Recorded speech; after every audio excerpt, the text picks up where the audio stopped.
अक्टूबर 2003। समुद्र का मौसम ठंडा नहीं, पर पानी पर अक्सर तेज लहरें उठती थीं। उस महीने एक कामकाजी मछली पकड़ने वाली नाव, जिसका नाम मार्लिन रे था, उत्तर कैरोलिना के बंदरगाह विल्मिंगटन से रवाना हुई। यह कोई सैर या छुट्टियों की नाव नहीं थी। यह एक मजबूत, काम करने वाली नाव थी, जो स्वॉर्डफिश जैसी बड़ी और खतरनाक मछलियों को पकड़ने के लिए बाहर जाती थी। नाव पर जो लोग थे, वे समुद्र के काम से परिचित और माहिर थे। पर उस दिन जो होने लगा, उसने बाद की जिंदगियों में लोगों के दिमाग पर एक गहरी चोट छोड़ दी और सवालों का एक ऐसा गुच्छा छोड़ दिया जिसका जवाब 15 साल तक नहीं मिल पाया। मार्लिन रे पर कुल 5 लोग थे। कप्तान था डोनाल्ड क्रॉफर्ड, उम्र 48। उसके साथ था मैकेनिक जेम्स डोवर, उम्र 45 के आसपास, नेविगेटर मार्क एलिस, उम्र 29, और 2 अनुभवी नाविक, जूलियन सेल्स और लुई रनकिन, उम्र क्रमशः 48 और 41। ये सब लोग एक दूसरे को जानते थे, काम में भरोसेमंद थे और समंदर पर अपने कर्तव्यों को बखूबी निभाते थे। जहाज पर रेडियो था, आपातकालीन संकेतक, जिसे EPIRB कहा जाता है, और लाइफ राफ्ट व लाइफ जैकेट सब थे। रसद, ईंधन और ताजा पानी 10 दिनों की योजना के हिसाब से पूरे थे और थोड़ा सा इंतजाम भी रखा गया था। यात्रा की शुरुआत सामान्य रही। मौसम संतोषजनक था और चालक दल ने काम की तैयारी कर ली। उनका लक्ष्य अटलांटिक महासागर की वह गहरी पट्टी थी जहां बड़ी मछलियां मिलती है। रास्ता उस इलाके से गुजरा जो स्थानीय लोग डर और आशंका से कभी-कभी बरमूदा त्रिभुज कहते हैं, पर मछुआरों के लिए यह सिर्फ नक्शे के कुछ निर्देशांक थे। वो काम करना जानते थे और जहाज उसी काम के लिए बना था। 3 दिन तक सब कुछ ठीक चला। चौथे दिन कप्तान ने रेडियो पर संपर्क किया और बहुत संक्षेप में कहा, जो तूफान हमारे इलाके से गुजरा था, अब पीछे हट चुका है। सब ठीक है। यह वही आखिरी संदेश था जो किसी ने उनसे सुना। बातचीत शांत हो गई और फिर सन्नाटा। 10 दिन की योजनाबद्ध यात्रा के बाद जब मार्लिन रे लौटकर नहीं आई, तो किसी ने शुरुआती तौर पर घबराना शुरू नहीं किया। समुद्र का काम ऐसा होता है। देर हो सकती है, मौसम बिगड़ सकता है, मछली पकड़ी जा सकती है और लौटते वक्त देरी हो सकती है। पर दिन बढ़ते गए और रेडियो से कोई जवाब नहीं आया। कुछ परिवार पहले ही बेचैन हो उठे थे। तटरक्षक बल और स्थानीय अधिकारियों को जानकारी दी गई। खोज शुरू हुई। विमान, जहाज और तट से सर्च टीमों का एक बड़ा अभियान। हर संभव क्षेत्र में तलाशी ली गई, हवा से, पानी से और उस मार्ग की हर धारा और बहाव को ध्यान में रखते हुए खोज बढ़ाई गई। लेकिन क्या आश्चर्यजनक था कि समुद्र पर कुछ भी नहीं मिला। न जहाज के मलबे का कोई निशान, न लाइफ जैकेट, न तैरता हुआ कोई टूटा फूटा सामान। और सबसे अहम, कोई आपातकालीन सिग्नल नहीं आया। EPIRB से वह चेतावनी आने की उम्मीद थी जो बताती कि जहाज अचानक किसी बड़े खतरे से जूझ रहा है। पर सिग्नल चुप था। यह शांत रहे से लोगों के मन में डर पैदा करने लगा। आमतौर पर कोई भी तेज तूफान या जहाज के दुर्घटनाग्रस्त होने पर कुछ संकेत मिल ही जाते हैं, या तो फोम के टुकड़े, या रंग बिरंगे लाइफ जैकेट, या कोई बिखरी हुई नाव। पर यहां कुछ भी नहीं था। यह बात और भी अजीब थी। ऐसे समय में आशंका बढ़ती है कि कुछ असामान्य हुआ था, शायद कुछ ऐसा जो सामान्य समुद्री दुर्घटना की तरह नहीं दिखता। खोज 1 महीना तक चली, फिर आधिकारिक तौर पर बंद कर दी गई। रिपोर्ट में लिखा गया कि संभवतः जहाज तूफान के कारण डूब गया और सबकी मौत हो गई। मामला बंद कर दिया गया। परिवारों के पास दफनाने के लिए कुछ नहीं था, केवल सवाल और खालीपन बच गया। फिर 15 साल बीते और एक दिन वही समंदर का किनारा, जहां लोग अपने खोए हुए प्रियजनों को याद करते थे, कुछ ऐसा लेकर आया जो बड़ी कहानी बदल देने वाला था। किल्डेविल हिल्स के किनारे एक लड़की टहल रही थी, सारा एलिस, उम्र 19, जो उस नेवी पायोनियर की बेटी थी जिसका नाम उस दिन सुनसान हो गया था। सारा 4 साल की थी जब उसके पिता समुद्र में गायब हुए थे। उसकी यादों में पिताजी की आवाज नहीं थी, सिर्फ तस्वीरें और मां की बताई हुई बतखी। उस दिन सारा ने रेत पर कुछ चमकता हुआ देखा, एक पुरानी ग्लास बोतल। बोतल मोटी कांच की थी, अंदर कुछ सूखा हुआ नमक और समुद्री जीवों की परत लगी थी। कॉर्क गड़ गया था और कॉर्क के आसपास का कांच घिसा हुआ था। यह हाल ऐसा नहीं था कि कोई हाल ही में इसे किनारे पर फेंक आया हो। बोतल सालों से पानी में रही थी। घर लेकर आकर जब बोतल खोली गई तो उसमें एक कागज का टुकड़ा निकला, पीला, किनारे जुरा गए और कहीं कहीं उबर सा लग रहा था। कागज पर लेखन था, जल्दबाजी में लिखा हुआ, पर बीच का संदेश साफ था। उस लेखन को पहचानते ही सारा की मां चुप रह नहीं सकी। यह वही लिखावट थी, मार्क एलिस की। कागज पर लिखा संदेश सीधा, दर्दभरा और भयपूर्ण था। उसने लिखा था कि अगर यह संदेश किसी को मिले तो वह अपनी बेटी को सच बताए। और सच यह था कि मार्लिन रे कोई प्राकृतिक आपदा नहीं थी, यह अंदरूनी तौर पर एक भयानक घटना थी। नोट में कहा गया कि कप्तान ने एक एक कर टीम के सदस्यों को मार दिया। उसने लिखा कि जिन पर हमला हुआ वे अकेले नहीं थे, वे साथी थे जिनके परिवारों ने उन पर भरोसा किया था। उस संदेश की भाषा में हताशा, डर और एक पिता की मोहब्बत दोनों झलकती थी। अंत में उसने लिखा था, माफ करना सारा, पापा तुमसे बहुत प्यार करते हैं। सोचिए, 15 साल चुप्पी के बाद समुद्र ने यह संदेश लौटा दिया। एक छोटा सा कागज, एक बोतल और एक बेटी के हाथ में वह सच जिसे कोई नहीं समझा। इस एक खोज ने उस पुराने मामले को हवा में उड़ाकर रख दिया, जिसने पहले एक दुर्घटना बताई गई थी और अब अचानक एक संभावित अपराध बनकर सामने आया था। यह कहानी सिर्फ एक नाव के गायब होने की नहीं रही, यह अब 4 जीवन, 5 परिवारों और एक ऐसे रहस्य की थी जो समुद्र की गहराइयों में दबी हुई थी। यहां से कहानी आगे और गहराई में जाती है, पुरानी रिपोर्टों की तह खुलती है, कप्तान के पुराने रिकॉर्ड मिलते हैं और एक जांच नई दिशा पकड़ती है। पर वह सब कुछ आपसे अभी साझा करने से पहले यह सोचना जरूरी है कि कभी कभी सच बहुत देर से आता है, पर वह आता जरूर है। एक छोटी सी बोतल ने 15 साल पुरानी सन्नाटे को तोड़ दिया और उस सन्नाटे के पीछे जो सच छिपा था उसे अब दुनिया के सामने लाने की जरूरत थी। अक्टूबर 2003, उत्तर कैरोलिना का बंदरगाह विल्मिंगटन। सुबह का वक्त था, हवा में हल्की ठंडक थी और समुद्र पर हल्के हल्के झोंके चल रहे थे। मछली पकड़ने वाली नावें रोज की तरह अपनी तय यात्राओं पर निकल रही थीं। उनमें से एक थी मार्लिन रे। यह नाव दूसरों से थोड़ी बड़ी और मजबूत थी। स्टील की बॉडी, मोटे मशीनी हिस्से और डेक पर लगी बड़ी बड़ी रॉड्स, जिनसे समुद्र की सबसे ताकतवर मछलियां पकड़ी जाती थीं। इसे खास तौर पर स्वॉर्डफिश पकड़ने के लिए तैयार किया गया था। उस दिन जहाज पर 5 लोग सवार हुए। सब अपने अपने काम में माहिर, पर अलग अलग स्वभाव के थे। सबसे आगे था कप्तान डोनाल्ड क्रॉफर्ड, 48 साल का, अनुभवी लेकिन कुछ अजीब किस्म का इंसान। कम बोलने वाला, जरूरत से ज्यादा सख्त और किसी पर जल्दी भरोसा न करने वाला। क्रॉफर्ड का नियम साफ था, जहाज पर मेरा आदेश ही आखिरी है। जो उसके साथ पहले काम कर चुके थे कहते थे, वो समुद्र का आदमी है, पर उसके अंदर कोई गहराई है जो दिखती नहीं। दूसरा था जेम्स डोवर, उम्र 45। वो जहाज का मैकेनिक था। इंजन, जनरेटर, विंच, सब कुछ उसकी निगरानी में चलता था। उसके बिना जहाज 1 घंटे भी नहीं टिक सकता था। डोवर अपने काम में डूबा रहता था, बात कम करता था, पर जो करता था पूरी ईमानदारी से करता था। तीसरा था मार्क एलिस, उम्र 29।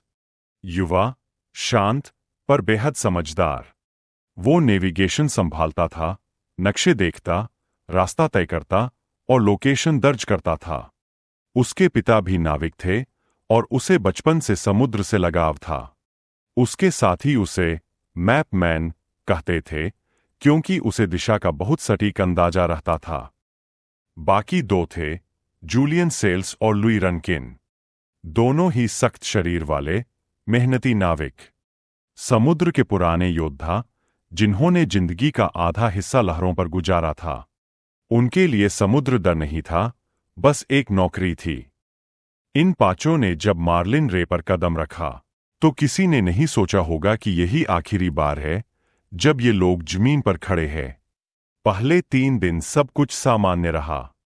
समुद्र पर मौसम अच्छा था, हवा हल्की और जहाज पूरी रफ्तार से आगे बढ़ रहा था।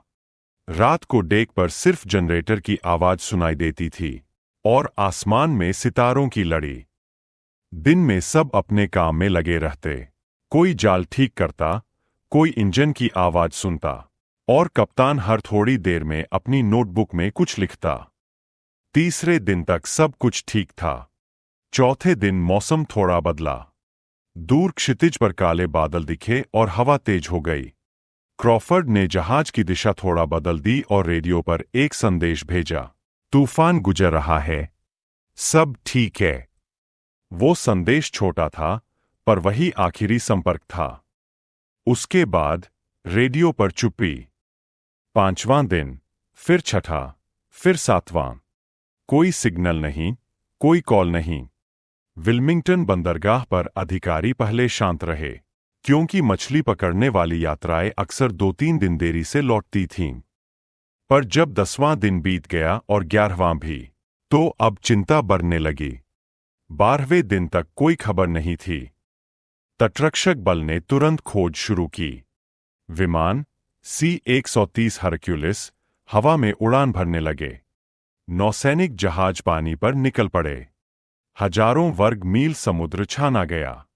रडार लगाए गए, नाविकों की आंखें पानी की सतह पर टिकी रहीं। पर कुछ नहीं मिला। ना जहाज, ना मलबा, ना कोई सिग्नल। सबसे अजीब बात थी, जहाज का आपातकालीन बीकन एपर्ब भी चालू नहीं हुआ था। यह एक ऐसा उपकरण होता है जो जहाज के डूबते ही अपने आप सिग्नल भेजता है ताकि बचाव टीम को लोकेशन मिल सके। पर यहां कोई सिग्नल नहीं मिला। समुद्र मानो सब कुछ निगल गया था। एक हफ्ते बाद खोज का दायरा और बढ़ाया गया, पर खाली समुद्र ने कोई जवाब नहीं दिया। लहरें उठतीं, टूटतीं और फिर शांत हो जातीं। 1 महीने की खोज के बाद मार्लिन रे और उसके 5 नाविकों को लापता और मृत घोषित कर दिया गया। पर असल कहानी तो अब शुरू हो रही थी, जो समुद्र ने अपने अंदर छिपा रखी थी। जून 2018। स्थान किल्डेविल हिल्स, नॉर्थ कैरोलिना। वही समुद्र, वही हवा, वही लहरें। 19 साल की सारा एलिस सुबह टहलने निकली थी। उसकी जिंदगी में समुद्र हमेशा किसी अधूरे अध्याय की तरह रहा था। वो 4 साल की थी जब उसके पिता मार्क एलिस समुद्र में गायब हुए थे। उसे बस इतना याद था कि पिता ने उसे एक बार गोद में उठाकर कहा था, पापा जल्दी लौट आएंगे, बहुत सारी मछलियां लाएंगे। पर वो लौटे नहीं। उस दिन समुद्र किनारे सारा ने कुछ देखा।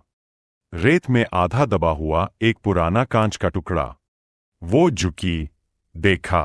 वो एक मोटी, गंदी बोतल थी, जिसके ऊपर नमक और समुद्री जीवों की परत जमी थी। बोतल में कुछ था, अंदर एक कागज का टुकड़ा। सारा उसे घर लाई। बोतल खोलने में उसे काफी मेहनत लगी। कॉर्क गर्दन में अटका हुआ था। जब बोतल खुली, तो अंदर से एक पीला, पुराना पन्ना निकला। कागज पर कुछ लिखा था। धीरे धीरे सारा ने पढ़ा, पर लिखावट पहचान में नहीं आई। उसने अपनी मां को फोन किया। मां ने आते ही वह कागज देखा। एक नजर में आंसू निकल आए। वो मार्क एलिस की लिखावट थी। वो उसके पिता का आखिरी संदेश था। नोट की शुरुआत इस तरह थी, अगर किसी को यह संदेश मिले, कृपया मेरी बेटी सारा को सच बताना। फिर कुछ पंक्तियां धुंधली थीं, पर आगे लिखा था, कप्तान डोनाल्ड क्रॉफर्ड ने सबको मार दिया है। पहले जेम्स डोवर, फिर लुई रनकिन। अब सिर्फ मैं और जूलियन बचे हैं। संदेश में कहा गया था कि कप्तान ने पहले एक बहाना बनाया कि जेम्स पानी में गिर गया। फिर एक एक कर सबको खत्म करने लगा। रेडियो खुद बंद कर दिया ताकि कोई संपर्क न हो सके। मार्क ने लिखा था, हम अब इंजन रूम में बंद है। वो दरवाजा तोड़ने की कोशिश कर रहा है। अगर मैं बचा, तो सारा तक ये बात पहुंचेगी।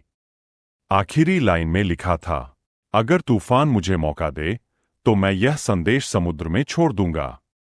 और फिर अंत में, माफ करना सारा, पापा तुमसे बहुत प्यार करते हैं। यह खबर फैलते ही पुलिस और एफबीआई हरकत में आ गए। पहले तो शक हुआ कि यह किसी ने झूठ में लिखा है। 15 साल बाद एक बोतल आना, सच कहें तो किसी फिल्म जैसा लगता था। पर जब बोतल, कांच, कॉर्क और कागज की जांच हुई, तो सबूतों ने सबको चौंका दिया। कागज और स्याही दोनों 2003 के समय की ही थीं। कांच पर जमा नमक और क्षरण ने दिखाया कि वह कई साल पानी में रही थी। और जब हस्तलिपि की जांच हुई, तो स्पष्ट हुआ कि यह मार्क एलिस की ही लिखावट थी। अब मामला बदल चुका था। जो तूफान में डूबने की दुर्घटना कहा गया था, वह अब सीरियल हत्या का शक बन गया था। एफबीआई ने कप्तान डोनाल्ड क्रॉफर्ड का पूरा इतिहास खंगाला। नतीजे चौंकाने वाले थे। क्रॉफर्ड का कोई परिवार नहीं था, ना पत्नी, ना बच्चे, ना रिश्तेदार। वह हर 2 साल में एक नया बंदरगाह पकड़ लेता था और वहां से फिर कहीं और चला जाता था। सहकर्मियों के बयान में एक पैटर्न मिला। वो अंदर से गुस्सैल था और जब चीजें उसके मन मुताबिक न हों, तो हिंसक हो जाता था। लेकिन जो असली रहस्य निकला, वह यह था कि इससे पहले भी जहाजों पर उसके साथ अजीब घटनाएं हुई थीं। साल 1969 एक नाविक उसके जहाज से गायब हुआ। कहा गया, वह रात के तूफान में गिर गया। कोई शव नहीं मिला। मामला बंद। साल 1990 2 नाविक झगड़े में गिर गए। सिर्फ एक गवाह था, डोनाल्ड क्रॉफर्ड। फिर भी सबूत न होने के कारण मामला बंद। एफबीआई को अब यकीन हो गया, वो कोई सामान्य कप्तान नहीं था। वो एक सीरियल किलर था, जो समुद्र को अपनी कब्रगाह बनाता था। साल 2020 में एक चमत्कार हुआ। एक निजी कंपनी बहामास के तट पर एक पुराने जहाज के मलबे की खोज कर रही थी। सोनार स्कैन में उन्हें समुद्र तल पर एक छोटी मछली पकड़ने वाली नाव दिखाई दी, जो किसी और जहाज से मेल नहीं खाती थी। जब आरओवी रोबोट कैमरा नीचे भेजा गया, तो कैमरे ने दिखाया, मलबा पुराना था और नाम मिट चुका था, पर इंजन पर एक सीरियल नंबर अभी भी दिख रहा था। जब उस नंबर को रिकॉर्ड से मिलाया गया, तो वो मार्लिन रे का इंजन था। 17 साल बाद मार्लिन रे आखिरकार मिल गया। जब मलबे की जांच हुई, तो वैज्ञानिकों को एक बहुत बड़ा सबूत मिला। जहाज का इंजन रूम, यानी वही जगह जहां मार्क एलिस ने खुद को बंद किया था, वहां आगजनी के स्पष्ट निशान मिले। धातु मुड़ी हुई थी, पर पानी के दबाव से नहीं, बल्कि अत्यधिक गर्मी से। इसका मतलब था कि वहां अंदर से नहीं, बाहर से आग लगाई गई थी। यानी कप्तान ने इंजन रूम को जला दिया। शायद उसने बाहर से तेल या ईंधन डाला, फिर आग लगाई, ताकि अंदर छिपे एलिस को बाहर निकाला जा सके, या फिर उसे मार डाला जा सके। उसके बाद जहाज या तो खुद डूब गया, या कप्तान ने जानबूझकर डुबो दिया। जब मलबे की पूरी जांच की गई, तो एक बात साफ हो गई, कप्तान का शरीर वहां नहीं था। इससे 2 संभावनाएं निकलीं। शायद उसने जहाज डुबोने के बाद खुद भी मर गया और शरीर बह गया, या फिर उसने सब कुछ प्लान किया, जहाज को डुबोया और खुद लाइफ राफ्ट में बैठकर भाग निकला। क्योंकि लाइफ राफ्ट भी कभी नहीं मिला। यह भी मुमकिन था कि उसने तूफान का फायदा उठाया और किसी दूसरे जहाज को देखकर खुद को बचा हुआ नाविक बताकर किनारे तक पहुंच गया हो, या शायद वो किसी निर्जन द्वीप तक बह गया। अब भी डोनाल्ड क्रॉफर्ड आधिकारिक रिकॉर्ड में लापता है, पर एफबीआई के लिए वह फरार हत्यारा है। जब यह सब सामने आया, तो मार्क एलिस के परिवार को राहत मिली। उन्होंने 15 साल तक सोचा था कि उनके पिता समुद्र में किसी तूफान के शिकार हो गए, पर असलियत कुछ और ही थी। वो आखिरी वक्त तक लड़े, अपना सच दुनिया तक पहुंचाया और अपनी बेटी के लिए एक निशानी छोड़ गए। एक साधारण बोतल में बंद कागज, जो 15 साल तक लहरों में बहता रहा और फिर सच बनकर किनारे आया। समुद्र कभी शांत लगता है, कभी गुस्से में, पर असल में वो इंसानों जैसा ही है।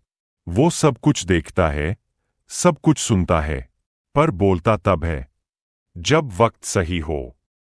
15 साल तक मार्लिन रे का नाम बस एक गुमशुदा जहाज की रिपोर्ट में दर्ज रहा। लोगों ने मान लिया कि वह तूफान में डूब गया। पर उस दिन जब किल्डेविल हिल्स के किनारे एक बोतल किनारे लगी, तो समुद्र ने खुद अपनी चुप्पी तोड़ी। वो बोतल, वो कागज, वो कांपती लिखावट, सब मिलकर वो आवाज बन गए जो 15 साल तक समंदर के नीचे दबे सच को बाहर ले आई। सारा एलिस के लिए वो सिर्फ एक बोतल नहीं थी, वो उसके पिता की वापसी थी, एक ऐसे रूप में जिसे कोई नहीं समझ सकता। उसने उस नोट को अपने हाथों में थामा, पन्ने को धीरे धीरे खोला, और शब्दों को पढ़ते हुए उसकी आंखों से आंसू अपने आप गिरने लगे। उसे महसूस हुआ मानो उस वक्त उसके पापा यही पास खड़े हैं, उसे देख रहे हैं, मुस्कुरा रहे हैं और कह रहे हैं, अब सच सामने आ गया बेटी। वो अब जान चुकी थी कि उसके पिता कायर नहीं मरे थे, वो आखिरी सांस तक लड़े थे। उन्होंने सच को समुद्र के हवाले किया ताकि किसी दिन वो लौटे और सबको बताए कि जहाज को डुबोया तूफान ने नहीं, बल्कि एक इंसान की क्रूरता ने। कभी कभी इंसाफ अदालतों में नहीं होता, वो समुद्र करता है। समुद्र जिसने सैकड़ों नावें डुबोई है, उसने इस बार एक बोतल को डुबोने नहीं दिया। उसने उसे बचाकर रखा, लहरों में घुमाता रहा, जब तक वो सही हाथों तक नहीं पहुंची। 15 साल बाद सारा ने जो कागज पढ़ा, वो किसी मुकदमे का सबूत नहीं था, वो एक कसम थी जो एक पिता ने अपनी बेटी से ली थी कि एक दिन सच्चाई सामने आएगी। और आई। FBI ने जहाज का मलबा निकाला, सत्यापन किया, और आखिरकार यह साबित हुआ कि मार्क एलिस झूठ नहीं लिख रहा था, वो मरते वक्त भी सच बोल रहा था। जहां 4 नाविकों के नाम अब स्मारक पर उकेरे गए हैं, वही 5वां नाम, डोनाल्ड क्रॉफर्ड, आज भी समुद्र की गहराई में एक सवाल बनकर पड़ा है। क्या वो तूफान में मरा, या किसी छोटे से टापू तक पहुंचकर नई जिंदगी जी रहा है? क्या उसने खुद अपनी मौत का नाटक किया? कोई नहीं जानता।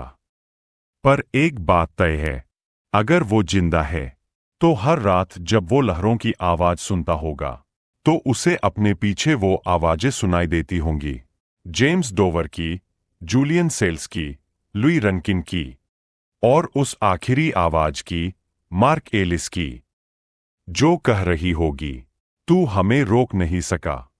समुद्र ने हमें वापस भेज दिया।